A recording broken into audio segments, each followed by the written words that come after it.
For the SAIA to thrive, this is a hard word, thrive, it had to include businessmen and women who decided to contribute and give some of their time to the SAIA. I'm pretty sure all of them had already a busy schedule with their regular jobs when they accepted the role. And the fact that they accepted and they found a way to fit it in their already busy schedules is because they wanted to contribute to the association of their industry. And we couldn't be more thankful to them who have led the executive committees over the year. So we have to the stage our past presidents, and Michael and Tracy, if you want to come up. Thank you.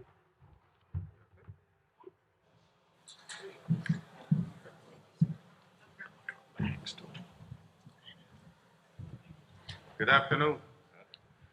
Before we start, would anyone like to get a glass? Yeah, absolutely. I could take 2 minutes if everyone would like to have a drink. Then, well, of course, Matt Morgan's the first one up. Just saying. Of course.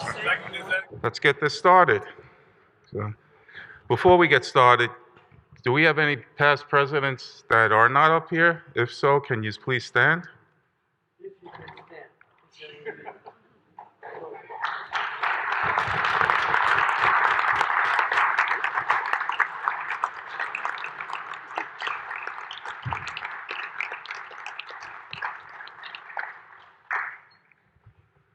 So, and again, before we get started, I'd like to take a moment of silence for the past presidents who are not here with us right now and are passed on.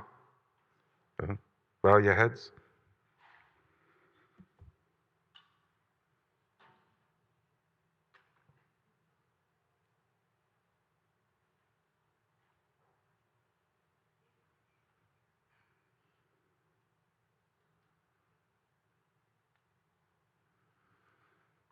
Can we raise our glasses and thank all that are up here and all that are up there?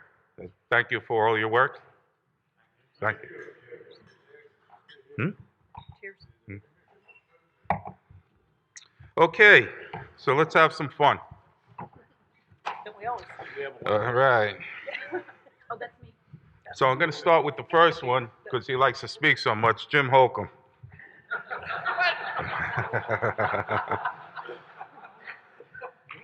What do you find has been the most beneficial thing being involved with SAIA leadership? During my time, I got to wear a mask. Microphone. And nobody could understand me. Not the whole thing? No. Bubbles. There's no wrong questions. What was your question again? What did you enjoy most? Oh, being around all the people. I really enjoyed going to all the different sessions and being around the membership and not wearing a mask. Jim did most of his presidency under COVID, so he got to do his from home. Would anyone else like to answer that And question? my wife made me wear a mask. They each have their own. Okay, it's just going to be like this all night. Is this on? No, just- Yeah. We're done. We're not supposed All to have right. it cost no more. Harold Geddes, Yes, sir, it's me. what did you Can I find most pick one? beneficial? I want to pick one. No? I want to pick one. Doesn't no, work no, like it that. Says, Doesn't work like that. it says, what significant change have you witnessed in the industry? Good try. I want to First answer. question. No, I want to answer that one. I can't drink like I used to. I'll attest to that. Yeah, That used go to be ahead. so funny. Go ahead, go ahead. All right, I'm emceeing this. All right. Not anymore, you're not. Okay, go for it.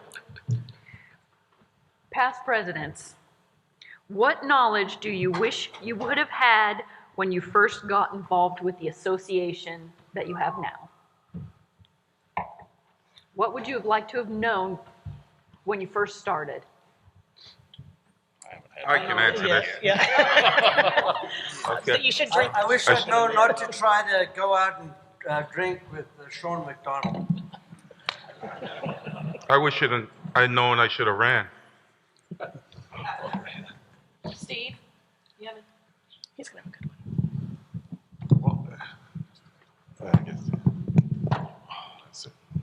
what would I have liked to have known when I first started? Isn't this the same thing? That I do know now. Yeah, I guess that I now know that we've got to sit up on stage with a microphone.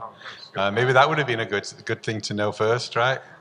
How to hold a microphone, or is it just taught this? or like some of them they do down here.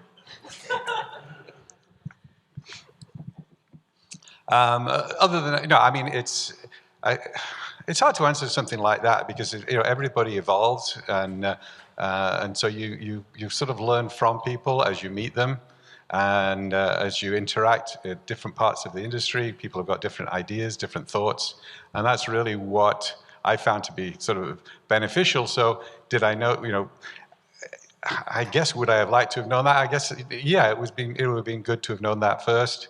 But it's not. It's just what you learn. It's just how you grow up through your life, through your working life, and through the industry. And it's just been a lot of interaction with some wonderful people, and I've thoroughly enjoyed it. It's been great. Not quite the answer you wanted, I don't think, but yeah. That's okay. I'd say the one thing that I found shocking was that when you are considering being part of the leadership, you don't understand that it's not a 2-year commitment. It's a 10-year commitment. And it's not just a couple hours a week. It's a whole second job from time to time. And the writing, John Miller gave me some advice. He said, you better hone up on your writing skills because you are going to be writing nonstop. And we did, well, you didn't, I did yours. But those things I found shocking, but my favorite things were the people in this room. And when you get to see something, you come up with an idea, and then 5 years later, 6 years later, you see it come to fruition. That was very rewarding. Thank you, Paula. You're welcome, Tracy. I've got a thought that could be passed on to a lot of the younger people that are coming. My first meeting, I was 24 years old when I came, and I was working for an industry that was not scaffold related, and I was going to a scaffold convention. I knew nothing about scaffold, but I sold a product that scaffold companies use, and I was scared to death because everybody was talking scaffold. I knew nothing. So I guess what I'm getting at is that even though you might be entering an arena that you're not real comfortable with, or you're new and you're young, don't let anything scare you. There's people of all walks of life coming here, and there are no experts. And everybody is really good people in this industry. We're very fortunate. And it's the younger people that's going to be the next legacy for us. And please don't be afraid. Step right up. I would echo that. I came into this industry and I didn't know what a swing stage was. And so I too knew absolutely nothing. Nothing changes. Well, yeah, there is that. You wouldn't want me to rig anything, I'll tell you that. But if I'd known how enjoyable it was when we started getting into leadership and on the board of directors and then the executive committee, this was so much fun. I really enjoyed it. And if I'd known how much fun it was going to be, I would have done even more. Without a doubt. Yeah. I'd also like to add to that. It's especially for the younger people. There's no one here judging you. I mean, honestly, I held back in the beginning. Steve is the one that told me, and I was much younger. Told me, I thought you had a big mouth, and I kept quiet for about a year and a half, and I haven't shut up since. Don't I know? Don't we all know? Yeah, Come on, you love me. very much. Pat. Yeah. What significant changes have you witnessed in the industry since you have been part of it? Well, since 1980, system scaffold didn't start coming into this part of the world until the mid-'80s. So getting to see that as from the old frame and brace days, and now you're lucky if you can find anybody that knows how to do frame and brace. That's one of them. Back on the other deal, in '80, when I was 22 and after my dad's stroke, the need to have a place to learn, the updating, the thing that was being pushed 80, 81, 82 was for the rental companies was updating your rental agreements, that proved out to be very beneficial for me about 3 years later. So yeah, just the people in the industry, if you always have somebody you can turn to help with a question or an issue or, a product you don't really know about. So, and the development of the safety and when I think back to the things we did for swing stages in late 70s, early 80s, and that's still delightful what we're still here. So, but yeah, the association has been good to me and has meant a lot to me. Fantastic. John, can you build on that? Well, the industry's definitely changed. We're all getting older. We're all looking for youth to come into the industry to take us to the next level and into the future.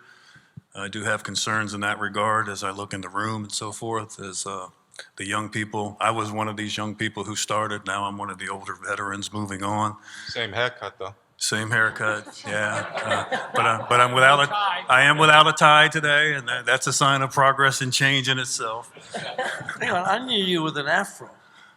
Anybody know John with an afro? You never knew me. You heard my wife mention. No, I picked you up at the My airport. wife threatened me with a picture. She was going to share a picture with this group. Can you imagine this guy with an afro? And you did. And so did Howard Shapiro. Yes, he- So did I. And so did you. You had hair. Oh, you still do. But we are a changing industry. We are an evolving industry. Products are changing. The people are changing and so forth. We are a better industry, and we are a better industry because of this particular association. So don't let anybody tell you different. We're not accidents waiting to happen anymore. We're a proactive organization, and we're on the way up, and that gives me great pride. I think the biggest changes I've seen, and if we're going to all start with comparable ages of when we first attended our first meetings, I was a teenager, so lucky enough that my dad was one of the founders of the association, and it's so incredibly fortunate today to see Jerry and Priscilla Taus here, who are organizers of the very first meeting of the California Scaffold Group, and the old guard that was there at that time with the Dave Beatties, the Victor Salibis, the Bud Jones, the Ken Hashimoto's, of the world that really got this organization to begin with. And so my family has been attending since the beginning. But for me, I think, at first I was thinking it's the motorized equipment, mast climbers, hoists, those types of things. But as I look at our association today, it's technology.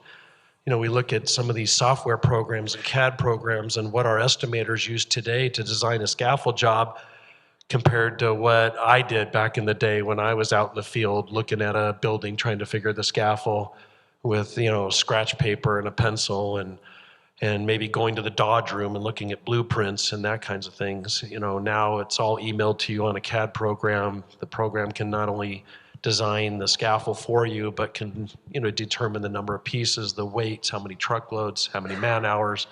So I'm just super excited, like John said, with what the youth of the industry are going to bring to the table over the next 50 years. It's going to be incredible, I think. Thank you. So, Howard, what association accomplishments are you most proud of? I think the first and most significant is our training program. It was a long time in coming. The industry and OSHA in particular, I think, looked to us to say, you guys are the experts in the industry. If there's going to be training programs, it should come from you. But it didn't.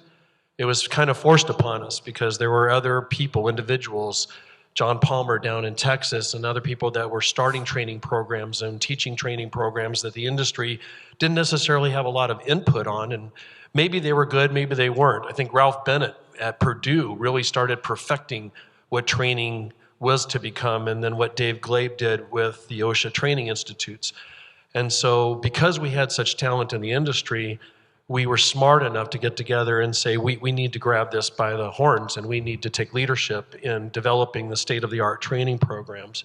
and then branch it out to the industry, find training institutes across the world and train trainers within those institutes. And I think, we kind of stepped ahead of OSHA in that regard, where when they came out and, in the rewrite of the standards, which a lot of us participated of back in the 90s, when they made training actually now a regulatory commitment that you could be fined without having a competent person or a qualified person, we were ready.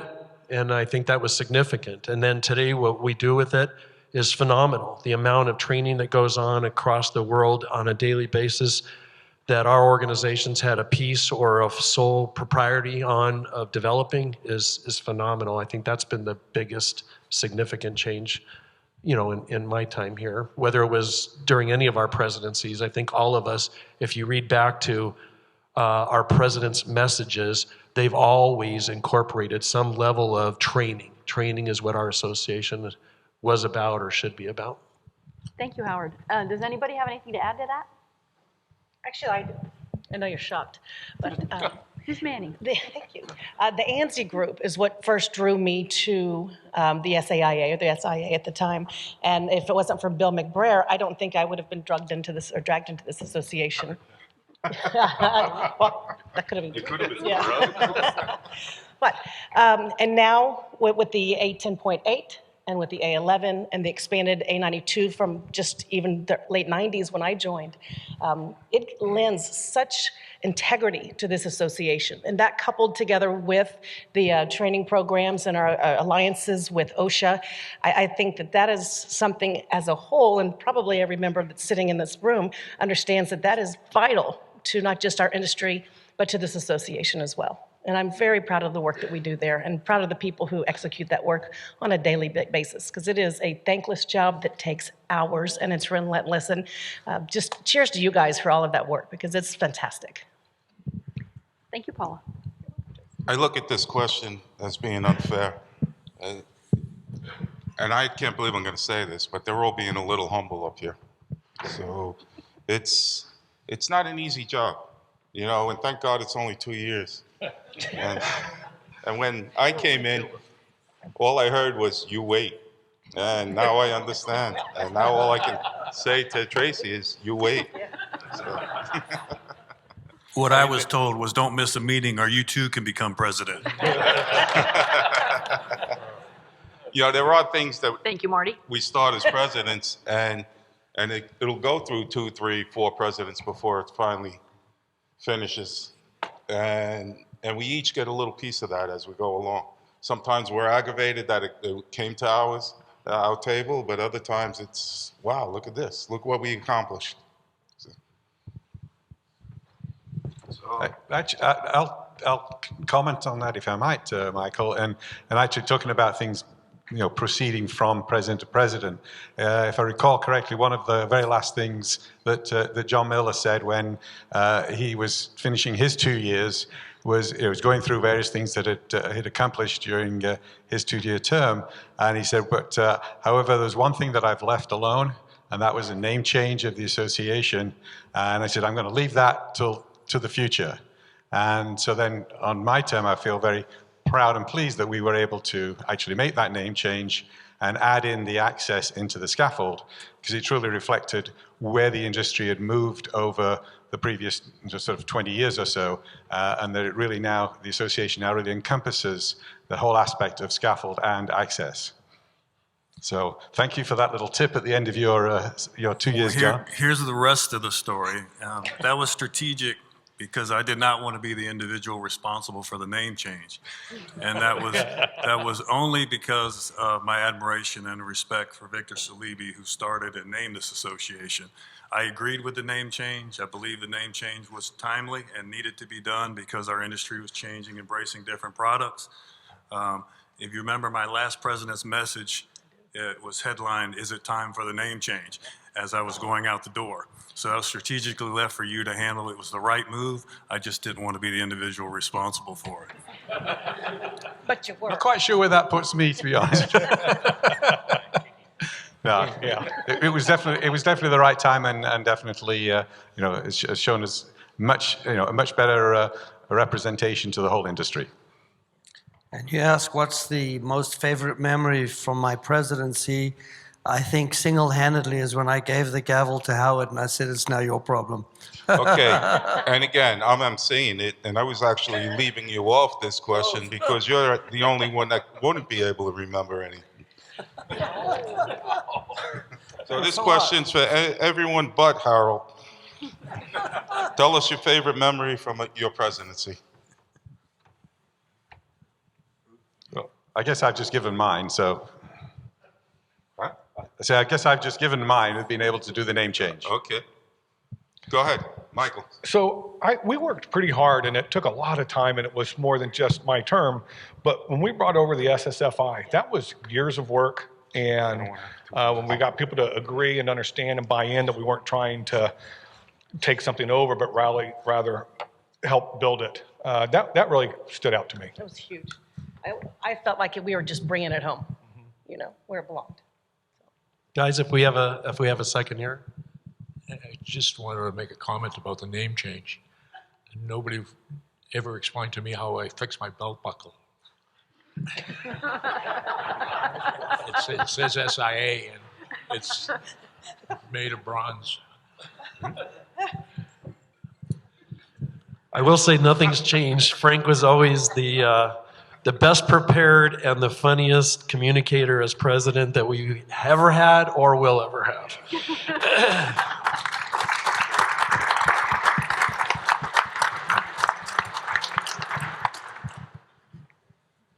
I think for me, the most significant, and it really didn't happen during my tenure as president, but as it was alluded to earlier, a lot of the things that we did as your association presidents took more than one term of a president could accomplish. But because John Miller lived in Baltimore and was close to the Department of Labor's offices, we started negotiations with Federal OSHA about forming the alliance.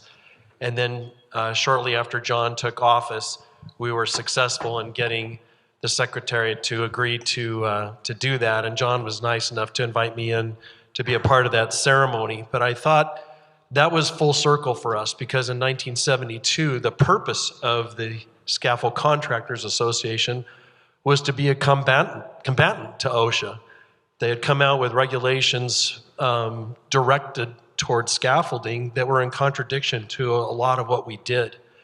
And I mean, at one time we would have letters of interpretations that couldn't fit in a 3-inch binder of how many rewrites had to be done of the OSHA standards because they weren't correct. They didn't fit the industry.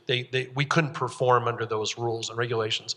And a lot of those had Victor Salibi's name and stamp on it, but were a representation of the Joe Puccinellis and the Mike DeLacios and the Dave Glabes of our association, the engineers that could speak the proper language that could help us accomplish that. But to sit down then years later and sign an alliance with OSHA where we could become partners in promoting the safety of the scaffold industry and meeting the regulations and working cooperatively as a team to make sure all of our workers go home at night, I thought that was pretty significant. I was glad it happened, not during my term, but that shortly after, and that John was gracious enough to invite me in for the ceremony for that. That was pretty good for me. Well, SIA and OSHA were adversarial for many years, so to have an OSHA alliance was truly, an icing on the cake. It did start much earlier. We kept getting rejected, sending the application back for more and more modifications. But quite frankly, what it turned out to be politics because, regimes change, new directors come in and so forth, and personality checks in. And we were lucky enough to meet, greet, and befriend a gentleman by the name of Steve Witt, who was in the Department of OSHA and so forth. And he basically saw to it that our application was taken up to the top and eventually approved. So that was a turning point for us. We were no longer adversarial with OSHA. We were now allied with OSHA. And that gave us our voice because, quite frankly, I thought we had lost our voice. And that gave us our voice as the scaffold and access industry back. So it added some credibility. Great. And full transparency, the only reason I didn't want Harold to answer it is The rumor has it his favorite was when he streaked through the exhibit hall. That was all of our favorites. It's okay, my badge covered my private parts. It was fine. That's okay, it was a short look. Oh, thanks a lot. Go ahead. Thanks, So- Mike. Pat, what do you hope to see for the future of the SAIA? I'd actually like to go through everyone after you on this. For it to continue for another 50 years, for the next generation to come up and have a place to get the resources they need to be successful, make the friendships and the connections that last a lifetime, and get you through the industry. To find the pitfalls and have the ability to find someone who been through that same pitfall, whether it was an accident, a lawsuit, whatever, and to guide you through that, or let you know here it'll be okay. It's just going to be a couple years, but it'll be okay, and that's mainly what I hope to see, and bringing younger people in, and you fought back in the day, Howard, they fought the codes of safe practice in Spanish, and that's turned out to be very beneficial, because everybody in this room, it's just the changing workforce, and being able to make sure they come in and go home every night and do things right. Great answer. Fantastic. Go ahead, John. I'd like to see Crown Royal return to each and every SI event. I second that. As long as it's next to a bottle of a bond. As you know, I'm the Crown Royal president because in the darker days of our association, we had some strategic planning retreats in Flagstaff, Arizona, where we were trying to sequester ourselves into one of Howard Shapira's vacation homes. And we were trying to solve all the association's problems over a 3-day weekend. And we would start at 7, 8 o'clock in the morning, and we'd go all the way till 5. And we were simply brainstorming, thinking out of the box, creating big hairy goals, as they say in strategic planning terminology, trying to solve all the association's ills. And at one time, we hit 5 o'clock, and I made the comment. I said, "It's got to be Crown o'clock somewhere," and that seemed to stick. So Crown Royal kind of had a soft spot going forward for me, and we needed something to rally around.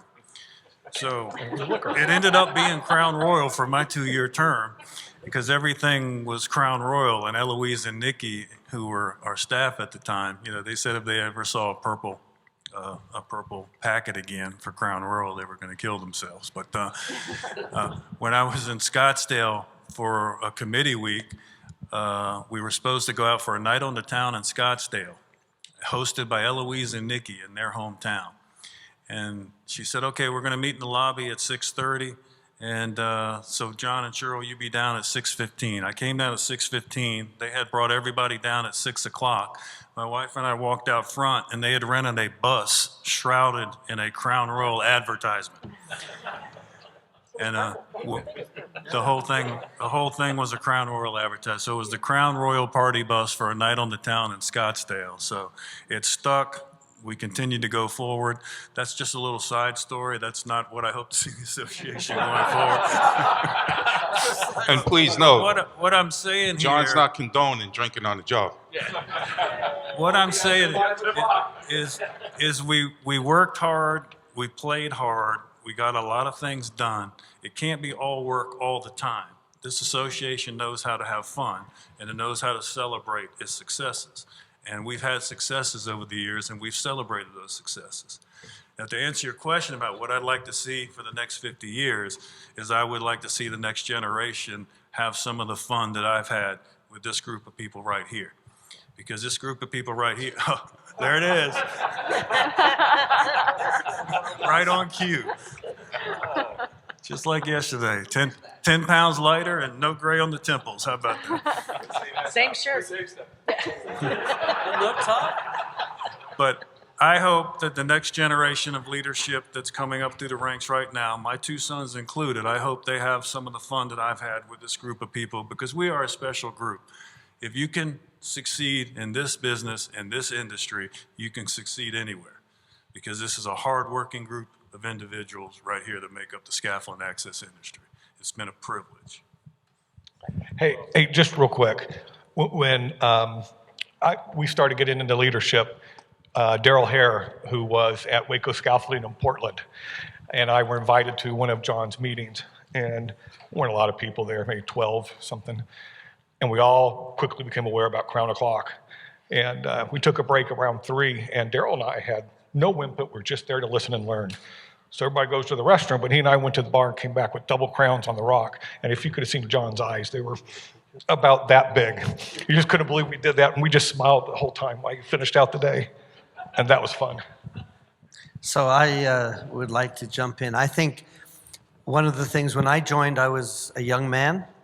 I've been part of this association for almost 47 years. This is my 47th conference, I think. One of the things I find that's imperative for future going forward, and it has been in the past, is the passion for this industry, the passion to be involved, the passion to give, not to just take. This organization has been surrounded by great leadership and great members, where people jumped in. And I find the younger generation needs to have maybe the same guidance, but the passion needs to be there. I have seen a transition. I mean, I go to job sites today, and all these kids with their iPads and stuff that whip these things out and go crazy, and I have no idea what they're doing.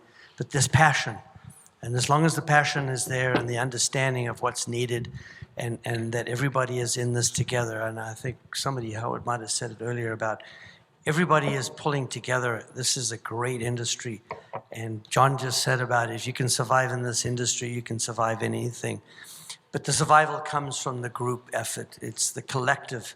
It's everybody participating. And I think that's most likely one of the most important survival skills of any industry, especially this one. You know, Mike, a real quick thought, and this is not just for the past presidents up here, but certainly for our entire membership. And it was alluded to earlier that we were always solving problems. We were playing defense, for a lack of better words. And a handful of years ago, as an executive team, we made the decision, and especially after our alliance with OSHA, that we were going to go from defense to offense. And we've never left that thought process in the last 12 plus years. And we've done a really good job. And it's not just these people up here, it's all the councils, everybody that's involved. You guys talk about it, maybe to clients, to whomever in your world, but we are that voice. We talk about being the voice of this association. This association is the voice of this industry. And nobody's catching us. We're it. And we never want to go backwards. We want to continue to go forward. And we're on offense, and let's not stop. Cheers to that. Anyone else? Yeah, you know, when I'm not done. Thank you. Can you pull a couple of those glasses off? You know, when I think about what we're looking at going forward, you know, technology's changed so much over the past 50 years, and it's not going to stop. It's going to accelerate. But the things that we've done from a training perspective, I really look forward to seeing how we incorporate technology as appropriate, but continue to focus on training. More people trained, more people safe, less people hurt. I mean, I really am excited about seeing what we're going to continue to do there. And again, to build off of that until there's 0 incidences. Absolutely. And I think also just looking forward a little bit is getting, you know, I know we do have a number of international members here that have been part of the association for many years, but I do feel that there's an opportunity there for us to take what we're doing here and how we're training people to expand that internationally and help other countries develop and utilize some of the same types of programs that we have and that we've developed here through this association. It can only be beneficial to everybody in the world, not just here in the United States.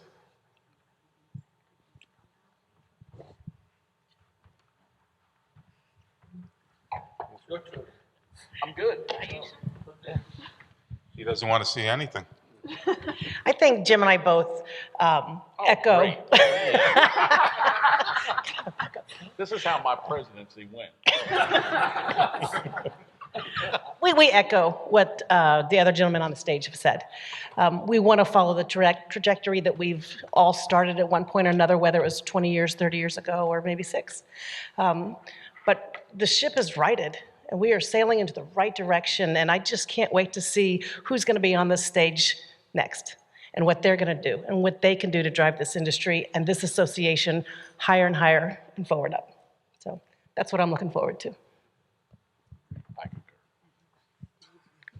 Steve, Howard, you anything to say? Surprising. Go ahead. No, it's good. Echoing what everybody else is saying. It's a great situation the industry's in and the association is in right now, and we definitely are looking to the people out there and the upcoming new generation to help us keep it going, and that's what we need to be doing. Good. I'd like to make a suggestion if I could. I was going to actually see if anyone wanted to get a drink, but go ahead. Well, you'll be able to get a drink at this point, because I think it's time that you've heard from us young folk up here about all the successes and trials and tribulations, but the first president of this association is in the audience, and I would like to hear from Mr. Jerry Taus, the association's first president. You just stole Tracy's thunder. She was about to do that. Maybe he can tell us how far we've come.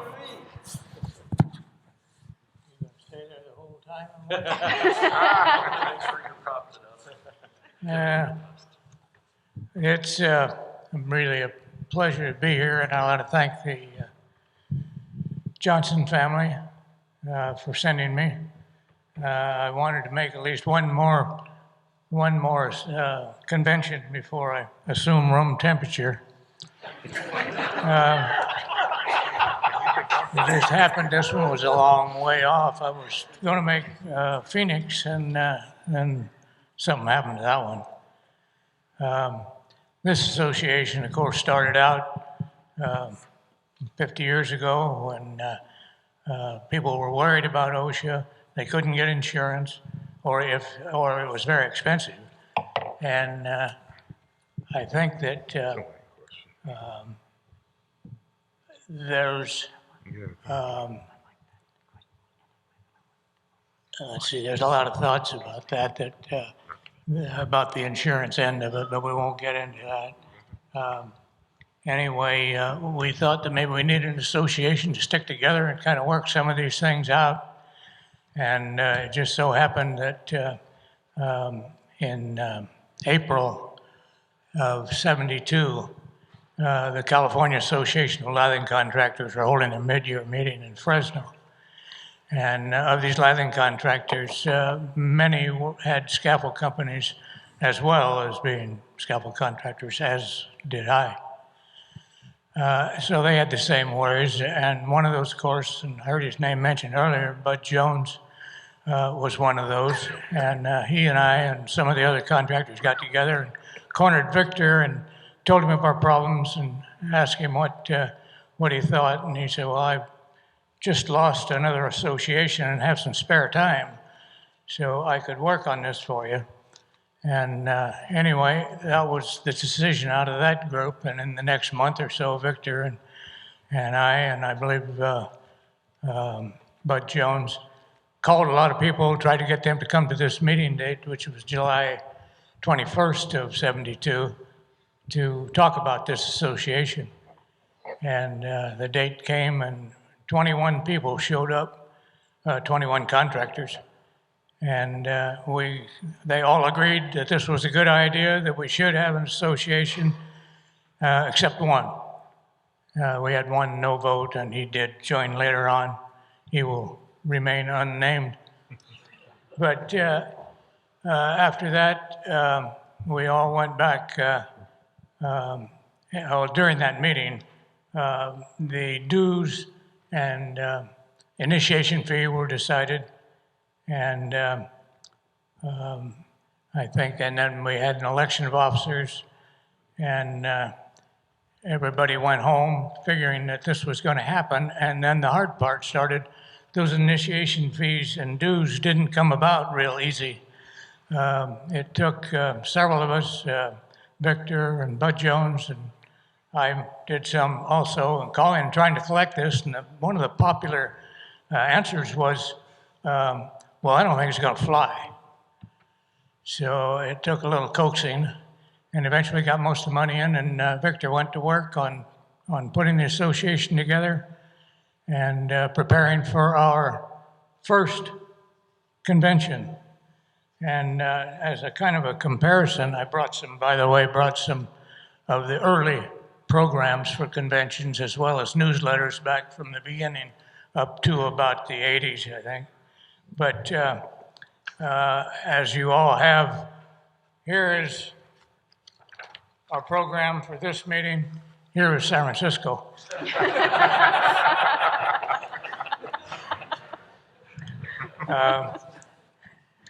We think as the time went by, we evidently grew into, well, if you see the lineup of brochures or programs here, you can see that they got a little bit thicker every year until this monster came along. I think that gives you at least some background. I guess, after that first convention, Victor and I traveled the country to several cities to try to recruit members. And I can remember we were batting about 100% as we went along, and I can't name the cities now except for one, and that was Vancouver, British Columbia. And they ran us out of town. They weren't interested at that time. And of course, shortly afterward, they became a very valued member. In fact, we had a chapter there, I think, at one time. So I won't take up any more of your time now, but I thank you for the opportunity to let you know where this great association started from.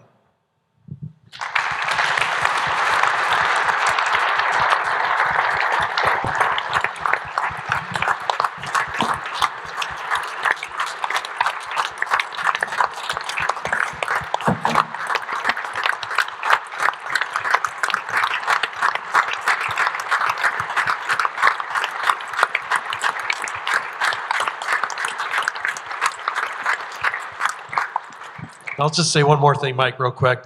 As we applaud Jerry and his wife Priscilla is seated next to him, I think every president that ever served on their exit speech, which we may be hearing one tomorrow night, but never, ever omitted the fact that our significant others, our spouses, our families, even our company peers, those managers or leadership teams that run our companies with us, how much sacrifice they all put in, from spouse to kids to working partners.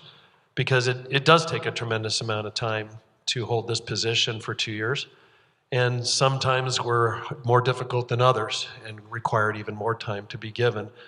But as richly as a past president deserves the recognition, so does their significant other. And so I think Priscilla can represent all the spouses out there to say that that we appreciate the efforts that they made as well. So thank you, and to all the first timers.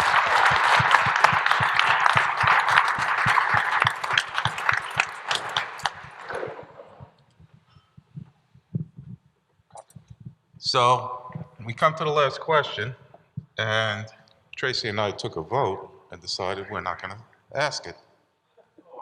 But what we are doing is we're going to open the floor for questions.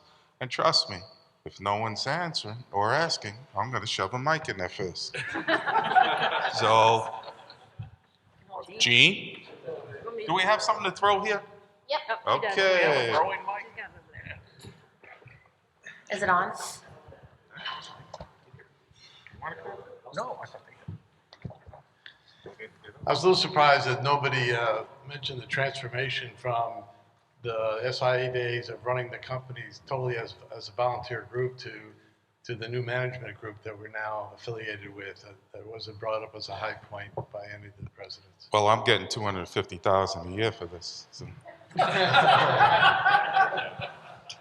Well, I could talk about that for just a sec, Gene, and I'm not sure all of it was a high point. And the reason I say that, not that it was a bad thing, but it was in my presidency where we made that transition. And it was right from week one. And we decided to, after some issues, to make that change. And we'd talked about making that change for quite some time and taking that leap. And it was a big step. And I can remember John and I flying to Kansas City in the summer of, what was that, 2008, John? And meeting with a company called Robstan Corporation. And meeting with the principal, Ken Bowman. And we heard everything that we wanted to hear. And it was a pretty good start. And certainly that was the start of what we have today, where we have leadership at the administrative level that facilitates all of us, that had we not made that change, I honestly don't believe we would be where we are right now. Because so many of us, this is a non-paid position, as you know, and we're balancing a lot. Companies, employees, and certainly you wanted to give 110% here. And at the same time, you had somebody watching over something that was your baby. And at times, as much as you wanted to help them along and facilitate everything for us, we were keeping an equal eye on them at the same time, just because of some past bad experiences. So there was a real balancing act there. But all in all, I would tell you my experience having made that transition was really good. Passed it on to Steve, and I think as it moved along, it became more fine-tuned, and we are where we are today. And I think it was the right decision that this association made back then. And to go along with that, after Robston, I guess I was part of the group when Crane Martin came in, which is Deanna. Is she in the room? Deanna. The girls on her team never get enough credit for what they do, but they do a lot to keep this association going, and they make our jobs a lot easier. Thank you very much.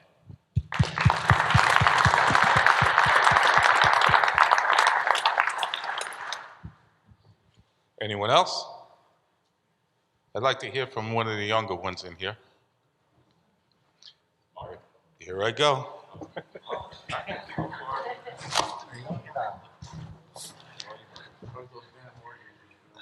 Yeah, the Morgans always have to talk. You really do. Or they talk too much. But technically, you're not younger anymore. I know, I hit 35. Yeah? So, which I know you guys, I'm sorry.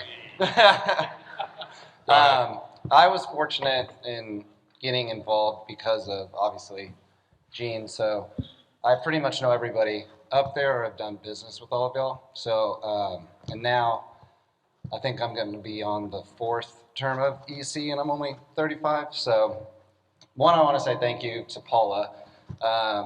She's the one that got me on to the board of directors, and Jeff Jack got me on with the Plank Council. And that's really all I knew starting. And now I know everybody, and I think people know me too much. Yeah. But the question I was going to ask is, you've got second generation that are starting to take over, and it's a little bit easier to get involved thanks to those relationships. Is for the young employees that are being thrown to the fire and saying to get involved into the association is, you know, what would you tell them you need to do or get involved or try to break that barrier? Can I answer this? Absolutely. I can't stress enough, step out of your comfort zone. Walk up to everyone. We're all here. I'm not saying walk into a committee meeting and try to talk to someone, but you'll see us all meander in around. You know, there's a watering hole. Everyone's always there. Everyone's always willing to talk, give advice how to get involved, maybe guide you in the right direction. I know we keep pushing the ambassador committee, and you will see tags on them. We're here to help. We're here to teach. Ask us. I mean, you know, and again, I was the same way when I first came in. You looked at the executive committee, and you kind of look at them as in awe. And we're all the same. I'll be honest with you. There's no different. I mean, honestly, everyone here taught me. And join a council, get on a committee, you know. See what it is. If you're available, put your name in, go for the board. So, and go on the executive committee. But just remember, if you're going to stand here 15 minutes afterwards, you're going to look like your father.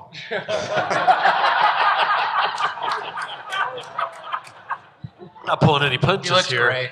You know, Matt, I would say, you know, it's like everything in life. You get out of it what you put into it.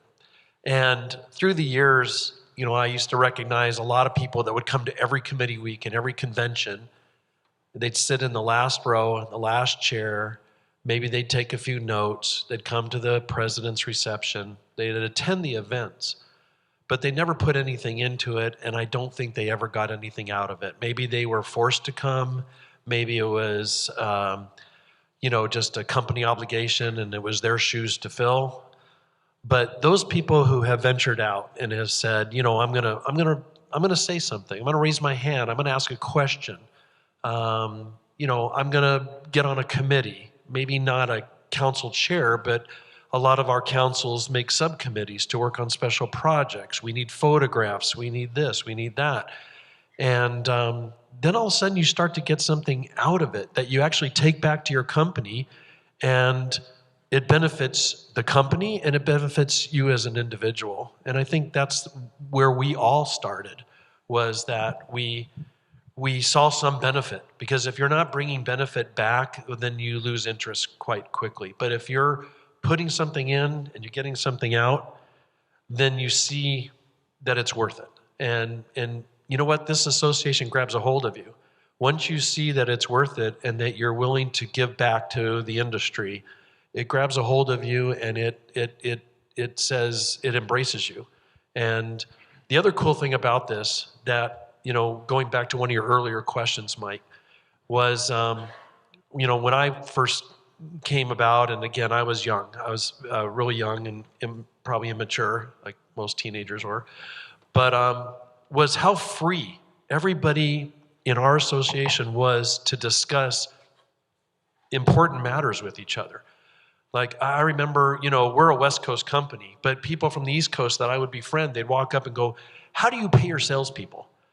You know, do you pay them commission? Do you pay them a draw against commission? Do you give them an auto allowance? Do you give them a truck? Because you could share this type of information with a peer without risking it to be a competitor. And so we all could kind of learn from each other. I took back sometimes more information from a council or a convention or a committee week that was outside of the program, that was just business related information, because I could have open discussions with peers that were not in my market, that weren't my competitors. And I know a lot of people felt the same way as well. So, you know, put yourself out there is what I would suggest for young people, and we'll reap the rewards from it. And to build off of that, it's not only here, it's not only in this room. You're taking it with you. The people that you meet here, the connections that you make, the calls, it's just, you need something, pick the phone up. You'd be surprised. Everyone on the other side is willing to help you. Sorry, just add one other suggestion as well, is that you can always stay till the end of the evening and pick up the bar tab.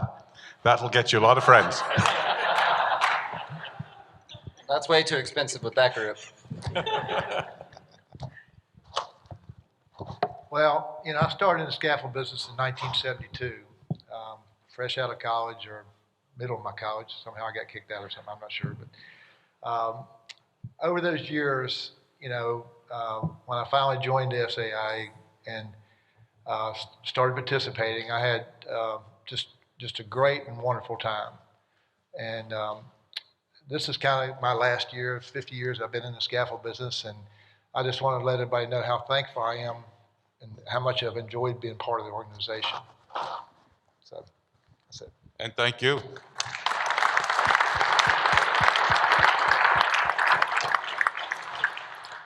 Any more questions? Oh, Eric. Let's see how good your arm is, Mike.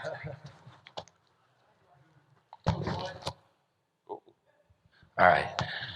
Yeah, I have a question for Paula. No, not really.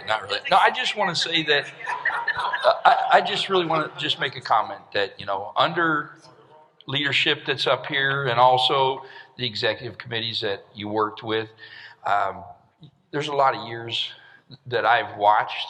I don't want to count how many, but it's been a lot of years. But, I've seen the level of professionalism and the reputation of this industry continue to just raise the bar and continue to do better.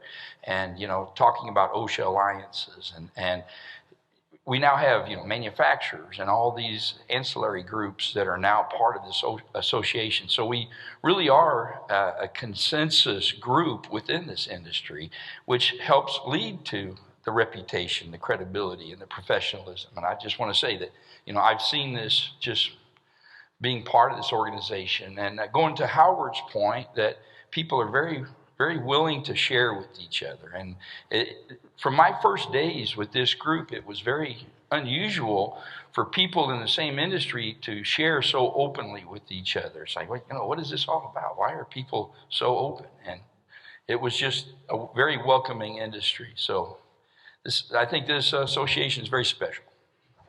That's all. Great. And I'm about to conclude. But remember, while you're walking around, Randy, or Santa Claus. I want to say that, I've been in this industry a long time. I'm fortunate enough to have been in with every president in this association. I've got to serve on the executive council as an executive group for a while. I was on the board of directors for a while. And I'm blessed to, with Frank, Jerry, the Shapiro, so many of these people that took you under their wings, nurtured you. And that's what I want to see continue in this industry, because that makes a difference.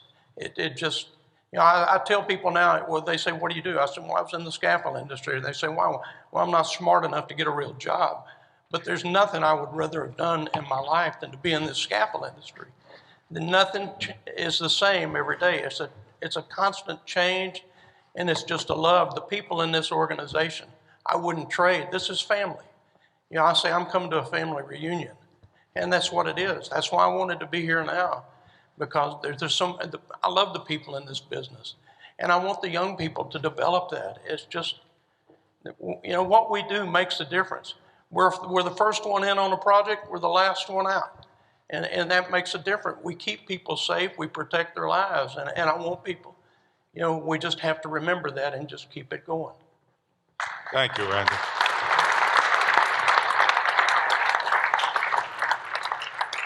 And before I conclude, I just want to say, when you're walking around this week and you see people with gold badges on, they're the reason we're still here. So let's get a round of applause for all our past presidents. Hey, Mike, can I just say one more thing before everybody gets up? I don't want to steal this from John. John can definitely add to it if I don't. But there was one photograph missing from the remembrance, and that was Victor Salibi, who, again, was one of the founders of our association and really the first one to pass right after Doug Radke became president. And a lot of us had the we had the fortunate opportunity to go to his service in California. It wasn't a pleasure, as misspoke there, but we promised also in the last 2 weeks to do a toast for Bill Ayers, but really for all the past presidents that we've lost. And we just lost Bill, and I know John might want to have a few words to say about that. If you do, fine. If you don't, that's understand. But I just think that there's a lot of people that came before us that we wouldn't be here today without them. Some are in this room, and some are no longer with us here on earth. And so I'd like to just raise one more glass of a toast to all those before us. Thank you for what you've done for us. And we hope to honor your legacy by seeing this association through for at least another 50 years. So to them, thank you.